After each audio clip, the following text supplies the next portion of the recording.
You ever wake up and realize today's the day you stop letting someone walk all over you? For me, it happened the exact moment a shiny white HOA-issued SUV ran clean over my private property sign, cracked it in half, and sent a rooster tail of dust swirling up my driveway like a middle finger in broad daylight. That was Claire Phillips behind the wheel, self-declared queen of Whispering Pines, who figured my land was just another shortcut on her way to Enlightenment or Starbucks or wherever HOA presidents go at 7:30 on a Tuesday morning. She didn't even pretend to slow down. Just flashed me that smug little wave through her tinted window, the kind that says, "Go ahead, try and stop me." And I swear, something inside me snapped right there with that wooden post.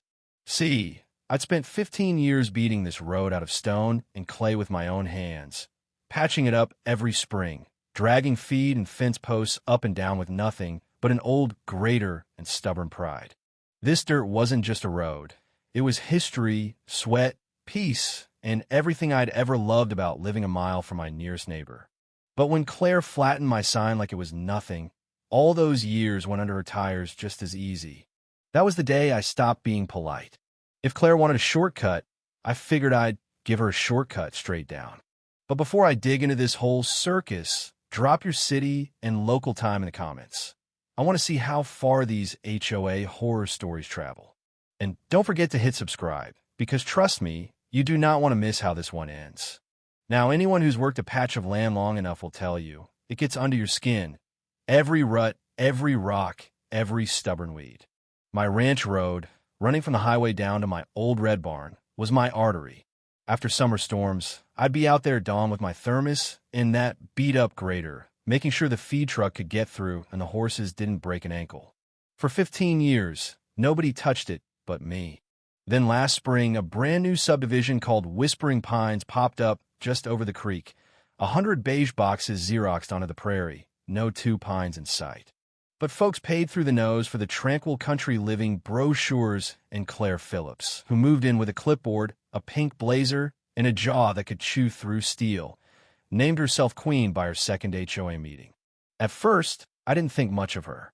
Just another city transplant playing farm with a 2-car garage and a Pinterest account. But then I started noticing tire tracks cutting right across my road. Not once, not twice, but every single morning like clockwork. Sometimes she'd roll the window down, flash that friendly HOA wave, maybe even blast music loud enough to spook my cows. Most days, she just barreled through without so much as a nod. At first, I tried to laugh it off. Let it go, I told myself. Maybe she's just lost. But when I found my no trespassing sign snapped clean in half and shoved behind my hay bales like some kind of trophy, I knew this wasn't ignorance. It was arrogance. Next morning, I parked my truck sideways across the curve and waited. 7:32 sharp. Here comes that white SUV. She slows, rolls the window halfway, and gives me the politician smile. "Morning, Mr. Rogers. Everything all right?" "Not really, ma'am," I told her. "You're trespassing. This is my private ranch road, not a public shortcut." She tilts her head, acting innocent. "We're all neighbors here, aren't we? What's a little dirt between friends?" That line, God, it still stings. "Ma'am, this isn't a shortcut. It's a working road. Please stop using it." She smiled wider and said, "Well, I'll see what the board says," then floored it, dust spraying in my face. The board, turns out, was a handful of retirees with clipboards and enough time to ruin anyone's week. Suddenly, they're prowling the edge of my fence, measuring distances, muttering, holding impromptu meetings by my gate. A couple days later, I drive home to find Claire and her entourage blocking my driveway, sipping iced lattes and holding what she called a community vote on making my road an official HOA easement. I thought it was a joke until I saw the signatures, the bullet points, the HOA letterhead. That night, I found a letter in my mailbox, Comic Sans font, no county seal, just the HOA logo. "Dear Mr. Rogers, the HOA has voted to incorporate your ranch road into Whispering Pines community access. Resistance will be treated as noncompliance. Cooperation is expected."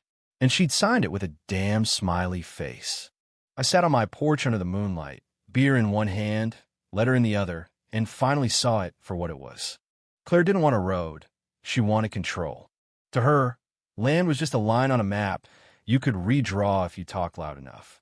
So I called Derek Miller, oldest friend, owner of a backhoe, and the only man I trust to keep a secret if it's funny enough. Derek, I said, you feel like teaching karma how to dig? He just laughed. Tell me when and how deep. And just like that, the revenge plot was born. We spent the next afternoon hauling out the backhoe, greasing the joints, checking the hydraulics. Picked a blind bend halfway down the trail, right where Claire always sped up. By sundown, we dug a trench 3 feet wide and almost 4 deep, covered it with plywood and dirt, camouflaged it with twigs. Looked like any other patch of dusty ranch road. Then we set up trail cameras, grabbed a couple cold ones, and waited. Sunrise, coffee brewing, folding chairs set behind a wall of hay bales. Derek shows up with donuts and a grin that says this is going to be good. Sure enough, the SUV comes barreling down. Yoga mat in the passenger seat, iced latte in the cup holder, and Claire yelling in her phone about setting boundaries with people who don't understand community. She hits the bend doing 30, the plywood creaks, then comes that glorious crack. The front end drops, rear wheels up, airbags explode. She screams, horn blares, iced latte goes flying. Derek nearly fell out of his chair laughing. I could barely breathe. Claire tumbles out of the car covered in airbag dust and rage, screaming, sabotage. This is criminal. She's on the phone calling the cops before her yoga mat even hits the ground. 15 minutes later, Sheriff Cole Matthews rolls up. Sheriff Cole's got a face like an old fence post. Seen everything. Impressed by nothing. Morning, folks, he says. Everything all right? Claire's already halfway through a monologue about attempted murder. Cole listens, then turns to me. Mr. Rogers, Soil Erosion Project, Sheriff. Private property. She's been trespassing for months. I hand him my deed, my county map, every document I'd ever laminated. Cole studies it, then looks at Claire. Ma'am, this is Rogers' land. You don't have legal access. Claire turns red as a tomato, waves her phone, threatens lawsuits, the whole works. Cole just tips his hat and says, might want to call a tow truck. Tow guy shows up, takes one look, and says, lady, this thing's not coming out without a crane. By sunset, the car's still stuck, Claire's pacing, and Derek and I are drinking beers on the porch, laughing until our sides hurt. You think she'll ever learn? Derek asks. Doubt it, I say. But it's a start. Next morning, reinforcements arrive. 3 trucks, a crane, 5 sweaty guys, and Claire in yoga pants and combat boots barking orders. When one of the crew mutters, this trench looks engineered, Claire nearly blows a gasket. Every attempt to haul the SUV out ends with someone cursing or covered in mud. At one point, a chain snaps and flings muck right across her jacket. Derek whispers, you think we should tell her she's on camera? Nope. Divine comedy, man. By lunchtime, the whole mess is trending on local Facebook. But I'm not celebrating, not yet, because Claire's not the type to give up. That evening, my mailbox coughs up a glossy HOA envelope with a gold seal. Inside, there's a letter accusing me of environmental violations and fining me $100 a day until the trench is filled. It even demands easement access for community safety. Derek reads over my shoulder and says, she really thinks she's the county now. Flip to the next page, and she's quoting ordinances about recycling bins. I laugh so hard even Boomer, my old hound, starts howling. The next day, a gray Prius shows up. Claire's cousin Doug, legal counsel for the HOA. You've been served, he says, handing me a cease and desist that looks like it was drafted on a high school printer. I ask if he's even passed the bar. Night classes, he admits. Community college. I hand it back. Tell Claire to hire a real lawyer. Doug leaves, scraping his Prius on my tree root. Derek's howling by this point, says it's better than cable. But I'm not laughing, because if I've learned anything, it's that people like Claire regroup and come back swinging. That night, I barely sleep. First thing next morning, I'm at the county clerk's office, digging through 50 years of dusty deeds and yellowed agreements. After hours of squinting at bad handwriting, I find it, a contract for 1976, signed by the original developers, saying they must build their own road and can never use my ranch road for anything, ever. Valid, notarized, ironclad. I head home with a copy laminated for good measure, feeling 10 years younger. I hand it to Derek. "You framing this?" he asks. "Nope," I say. "I'm mailing copies to every HOA house with a Christmas card." We both laugh, so hard we nearly choke. I drive straight to the Whispering Pines gate. There's Claire, holding court by her mailbox. "I brought you a little history lesson," I tell her and hand her the contract. She tries to crumple it, but the lamination won't let her. I almost feel sorry for her. Almost. The next day, I sit in Mara Pritchard's office. She's the best land attorney in the county. We file a cease and desist, a civil suit for trespassing and harassment. 2 days later, a county deputy serves Claire in her front yard. She screams loud enough to scare every squirrel off the HOA sign. "You think Doug's printing more Comic Sans?" Derek asks, and I can't help but laugh. Then comes court. The judge is old school, calls things as he sees them. Claire rants about booby traps. Doug drops papers everywhere. The gallery is packed with bored locals munching popcorn. Mara hands over the easement contract. The judge raises an eyebrow, then says, "This court finds in favor of Mr. Rogers. HOA is to pay damages and issue an apology. Miss Phillips is removed from office, barred from any HOA post for 10 years. The gavel falls, the courtroom explodes in laughter, and Mara just winks at me. "Congratulations, Brandon. That was surgical." Outside, Derek hands me a t-shirt. Across the front, "Trench by Claire."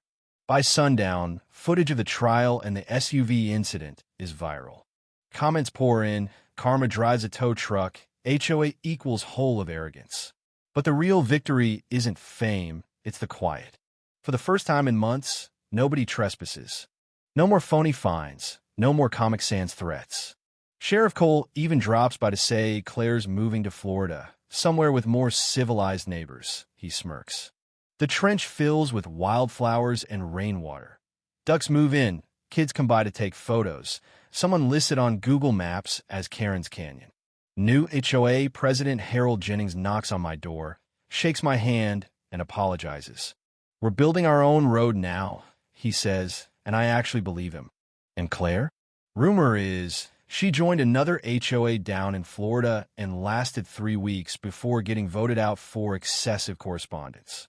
Doug's advertising his legal consulting on Facebook, pending certification, of course. Mara's become a local legend.